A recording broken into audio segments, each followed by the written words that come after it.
Hello, আসসালামু আলাইকুম। আজ আমি আপনাদের দেখাবো কিভাবে ভ্যানিলা কেক বানাতে হয়। তা আমি এখানে ভ্যানিলা কেক বানানোর জন্য এই যে দেখতে পাচ্ছেন 6টা ডিম নিয়েছি, ময়দা, এখানে গুঁড়ো দুধ, চিনি, অলিভ অয়েল, তেল আর হচ্ছে বেকিং পাউডার, বাটার, আর এই পাশে হচ্ছে আমার এই যে ভ্যানিলা এসেন্স, আর এটা হচ্ছে স্ট্রবেরি এসেন্স, আর এটা এখানে নিয়েছি বেকিং সোডা। আমি এখন সবগুলো ডিম একে একে ভেঙে নিব এবং এটার সাদা অংশ আর কুসুমটা আলাদা করে নিব। আপনারা যে দেখতে পাচ্ছেন যে আমি কিভাবে ডিমগুলো ভেঙে নিচ্ছি, খোসা সাদা অংশটা আলাদা করে ফেলছি। চাইলে আপনারা চামচ দিয়েও আলাদা করতে পারবেন, 4 চামচ ইউজ করে। আমি সবগুলি ডিমের সাদা অংশ এবং কুসুমটা আলাদা করে রেখেছি। এখন এরকম একটি বিটার দিয়ে আমি সাদা অংশটাকে ফোম করে নিব, আর এরপরে কুসুমটাকে আলাদা ফোম করে নিব। যাদের বাসাতে এরকম বিটার নেই তারা কাঁটা চামচ দিয়ে বিট করতে পারেন অথবা ব্লেন্ডারও বিট করতে পারেন। মোট কথা হচ্ছে আপনাকে বিট করে একদম ফোম তৈরি করতে হবে সাদা অংশটা দিয়ে। অনেকে আছেন যে কেকটা বানান কিন্তু নরম হয় না, শক্ত হয়ে যায়, মানে তাদের উদ্দেশ্যে বলছি, কেক ডিমের সাদা অংশটাকে যত বেশি ফোম করবেন আপনাদের কেকটা তত বেশি সফট হবে এবং খেতে অনেক মজা হবে। আমি এখন এই ফোমটার সঙ্গে আরেকটু চিনি অ্যাড করে নিব। আপনারা দেখেছেন এর আগে আমি 2 কাপ চিনি ব্যবহার করেছি। আর কেউ যদি মিষ্টি একটু বেশি খেতে চান সেক্ষেত্রে আপনারা মিষ্টির পরিমাণ একটু বাড়িয়ে দিবেন। আমার ডিমের সাদা অংশটা ফোম হয়ে গেছে, এখন আমি একইভাবে কুসুমটাও ফোম করে নিব। আপনারা ফোম করার জন্য অবশ্যই যেই বলগুলোর ভিতরে একটু বেশি ডিপ থাকে ওগুলো ব্যবহার করবেন, না হলে এরকম আমার মতো করে ছিটবে। এখন আমি এর ভিতরে সামান্য একটু পরিমাণে চিনি মিশিয়ে দেব।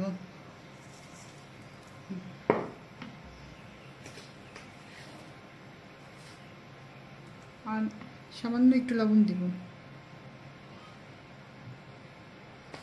দিয়ে আমি ভালোভাবে আবার বিট করব। এখন আমি ডিমের সাদা অংশটার সঙ্গে ডিমের কুসুমের হলুদ অংশটা মিশিয়ে নেব। এরপর আমি 1 চামচ ভ্যানিলা চকলেট এসেন্স অ্যাড করে দিব। আপনারা চাইলে আপনাদের পছন্দ মতো যে কোনো ফ্লেভার অ্যাড করতে পারেন। এখন আমি একটু বিট করে নিব। আমি ডিমের সাদা অংশ এবং ডিমের হলুদ অংশটা একসঙ্গে মিশিয়ে ভালোভাবে ফোম করে নিয়েছি।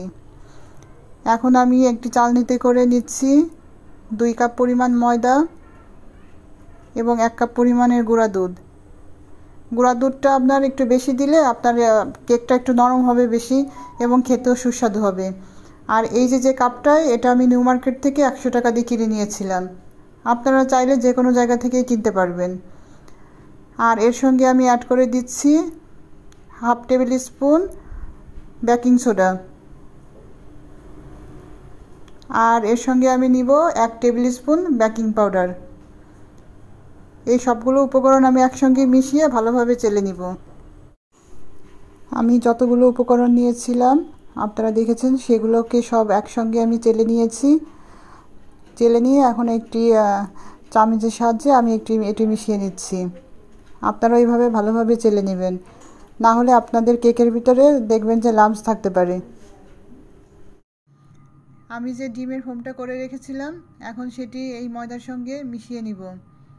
এটি আপনারা অল্প অল্প করে ঢেলে আস্তে আস্তে করে চামচ দিয়ে মিশিয়ে নেবেন। যদি সম্পূর্ণটা একসঙ্গে ঢেলে দেন সেক্ষেত্রে আপনাদের এই ময়দাটা কিন্তু দলা পাকিয়ে যেতে পারে।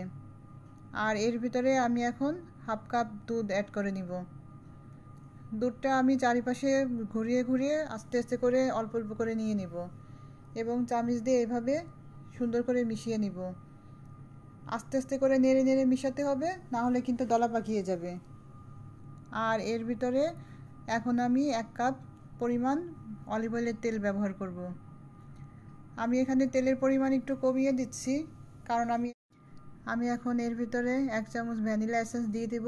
আজকে আমি চকলেট কালারটা ব্যবহার করছি, কারণ আমি আজকে ভেবেছিলাম যে আমি একটা চকলেট কেক তৈরি করব, কিন্তু আমার কাছে আসলে চকলেট পাউডারটা নেই দেখে আজকে আমি চকলেট কেকটা তৈরি করতে পারছি না। পরবর্তীতে আপনাদের একটা চকলেট কেক তৈরি করে দেখাবো। আপনারা অবশ্যই বাসায় এইভাবে কেক তৈরি করবেন এবং কেমন হয়েছে সেটা আমাকে কমেন্ট বক্সে অবশ্যই লিখে জানাবেন। আর আমি এই পর্যায়ে এসে বাটার অ্যাড করছি। আপনারাও চেষ্টা করবেন অল্প হলেও একটু বাটার অ্যাড করতে, কারণ বাটারের যে আপনার একটা ফ্লেভার, এটা কেকের স্বাদ আরও বেশি বাড়িয়ে দিবে। আমি বাটারটিকে কেক বানানোর জন্য ফ্রিজের ডিপ থেকে 1 ঘন্টা আগে বের করে রেখেছিলাম, যাতে করে বাটারটি নরম হয় এবং ভালোভাবে মিশে যায়। যেহেতু আমি এখানে 6টি ডিম ব্যবহার করেছি, তাই আমার কাছে মনে হচ্ছে যে আর একটু বাটার দিতে হবে। তাই আমি আর একটু পরিমাণে বাটার দিচ্ছি এবং এই বাটারটাকে আমি এই ময়দা এবং ডিমের ব্যাটারের সাথে ভালোভাবে মিশিয়ে নিব। আরেকটা কথা, এখানে কিন্তু চকলেটের খুব সুন্দর একটা ফ্লেভার আসছে, যেহেতু আমি চকলেট এসেন্স ইউজ করেছিলাম। আপনারা দেখতে পাচ্ছেন কেক বানানোর জন্য এই যে এটা আমি কিন্তু ওভেনের ভিতরে পেয়েছি। আমার যে ওভেনটা বাসায় আমি ইউজ করি, সেই ওভেনটার ভিতরে এরকম একটা প্লেট ছিল। এই যে প্লেটটা, আজকে আমি এই ননস্টিকের এই প্লেটে করে কেকটা বানাবো। আর এটার জন্য আমি আগে একটা কাগজ কেটে নিয়েছি যেটার মাপ দিয়ে, এই যে দেখতে পাচ্ছেন। এখন আমি এই যে ব্রাশ দিয়ে হালকা একটু তেল একটু ব্রাশ করে নিব। এরপর আমি এই যে আগে থেকে কেটে রাখা কাগজটা বিছিয়ে দিলাম।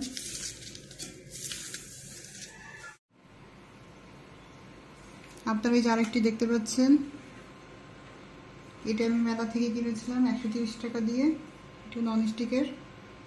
আমি এটিতেও কাগজটা আগের মতো করে সেট করে নিয়েছি তেল ব্রাশ করে। এখন ওই কাগজের পরে আবার একটু তেল ব্রাশ করে দেব, যাতে করে একদম কেকটা কাগজের সঙ্গে লেগে না যায়।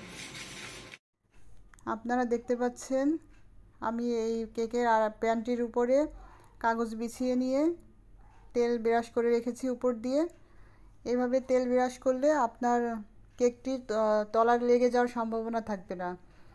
আর কেকটি যখন তুলবেন আপনারা, তখন খুব সহজেই এটি তুলতে পারবেন। আর এই ব্যাটারটাকে আমি এখন একটু নেড়ে চেড়ে কেকের প্যানের ভিতরে দিয়ে দিচ্ছি। আপনারা দেখতে পাচ্ছেন আমি ওপর থেকে অল্প অল্প করে দিচ্ছি। যদি আপনারা একসঙ্গে দেন তাহলে আপনার কেকের ভিতরে একটা বাবলস তৈরি হবে। যখন কেকটি আপনি কাটবেন তখন ফাঁকা ফাঁকা থাকবে, দেখতে সুন্দর লাগবে না। তাই আপনারা সবসময় চেষ্টা করবেন উপর থেকে দিতে। আর বাকি যে ব্যাটারটা রয়েছে সেটি আমি এখন কেকের আরেকটি প্যানের ভিতরে ঢেলে দিব। আপনারা দেখতে পাচ্ছেন কিভাবে আমি ঢালছি উপর থেকে অল্প অল্প করে। আরেকটি কথা, এখানে কেকের এই প্যানগুলো সম্পূর্ণটা ভরে দিবেন না, একটু ফাঁকা রাখবেন, না হলে কিন্তু কেকটা যখন ফুলে উঠবে তখন পড়ে যাওয়ার সম্ভাবনা থাকবে। আপনারা দেখতে পাচ্ছেন আমি কেকের প্যান দুটিকে কিভাবে সেট করে নিয়েছি। এখন আমি কিছু কিশমিশ এবং বাদাম রেখেছিলাম, সেটাকে উপর থেকে ছিটিয়ে দিব। বাদাম এবং কিশমিশ ছিটিয়ে দেওয়ার ফলে দেখতে পাচ্ছেন এটা দেখতে খুব সুন্দর দেখা যাচ্ছে। আর এই পর্যায়ে এসে একটা খুবই গুরুত্বপূর্ণ কাজ করতে হবে, সেটি হচ্ছে এই কেকের প্যান ধরে আপনার আস্তে আস্তে করে ঝাঁকি দিতে হবে। ঝাঁকি দেওয়ার ফলে ভেতরে যে বাবলস ছিল এটা আস্তে আস্তে করে উপরে উঠে আসবে, যা আপনারা দেখতে পাচ্ছেন। এই বাবলসটা উঠে আসার কারণে আপনার মানে কেকটা কাটার পরে আর ভিতরে ফাঁকা ফাঁকা দেখা যাবে না। আমার আরও যে আরেকটি প্যান ছিল সেটিও এইভাবে চারিদিক থেকে ঘুরিয়ে ঘুরিয়ে এইভাবে একটু ঝাঁকি দিয়ে নিতে হবে। দেখতে পাচ্ছেন এই ভিতরের বাবলসগুলো সব উপরে উঠে এসেছে। চুলার পরে আমি একটি ননস্টিকের কড়াই বসিয়ে রেখেছি এবং এই কড়াইয়ের ভিতরে কিছু বালু গরম দিয়ে রেখেছিলাম। আর তার উপরে একটি দেখতে পাচ্ছেন একটি স্ট্যান্ড দিয়েছি। আর এই স্ট্যান্ডটির উপরে আমি প্যানটা বসিয়ে দিলাম কেকের। এরপর আমি ঢাকনি দিয়ে ঢেকে দিব। আর ঢাকনির উপরে যে ছিদ্রটা আছে এটি আমি একটি কাগজ মুড়িয়ে এভাবে বন্ধ করে নিয়েছি, যাতে করে বাষ্প বাইরে না যেতে পারে। আর আমি এই পর্যায়ে এসে চুলার আঁচটা কমিয়ে দিয়েছি। আমি যেহেতু কারেন্টের চুলায় রান্না করি, সেহেতু আমি এটার পাওয়ার 400-তে দিয়ে রেখেছি। এই দেখতে পাচ্ছেন আমার ওভেনে আমি দিয়ে রেখেছিলাম, ওভেন আগে থেকেই গরম। ওভেনটা অনেক গরম হয়ে গেছে।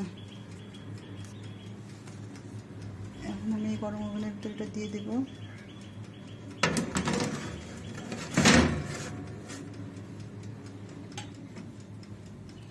আপনারা অবশ্যই সাবধানে দেবেন, হাতে লাগলে হাত পুড়ে যেতে পারে। এখানে আমি আধা ঘন্টা পর্যন্ত অপেক্ষা করব। ফিরে এলাম 30 মিনিট পরে। আমি ওভেনটা 180 ডিগ্রি সেলসিয়াসে দিয়ে রেখেছিলাম 30 মিনিটের জন্য।